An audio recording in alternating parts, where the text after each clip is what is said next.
प्रजापतेन त्वदेतान्यन्यो विश्वा जातानि परितापभूव यत्कामास्ते धूमस्तन्नो अस्तु वयं स्याम पतयो रयीणां स्वाहा इदं प्रजापतये तन्नमः ॐ त्वन्नो अग्ने वरुणस्य विद्वान् देवस्य हेडो वयासि शिष्टाः यजिष्ठो वैनितमाशो शुशानो विश्वाद्वेषांसि प्रमुमुभ्यस्म स्वाहा इदमग्ने वरुणाभ्यामिदं नमः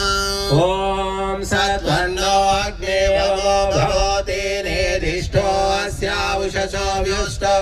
आवयक्ष्वनो वर्णं रराणो व्रीहिमृळीकं स्वो नयेधे स्वाहा इदमग्ने वरुणाभ्यामिदं नमः ॐ इमं मे वर्णश्रुति अवमद्या च मृळया त्वामवस्युराचके स्वाहा इदं वरुणाय इदं नमः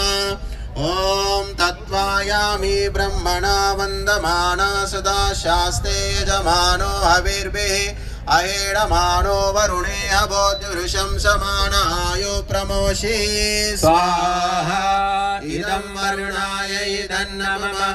ॐ एते शतं वरुणे सहस्रं यज्ञाः पाशा वितता महान्तः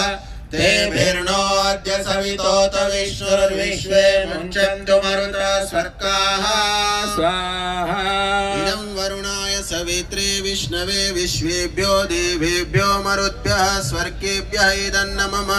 ॐ अयास्याग्ने अस्य नभिषस्ति वाच सत्यमित्वमयासि अयानो यज्ञं वास्य यानो धेहि भेषजं स्वाहा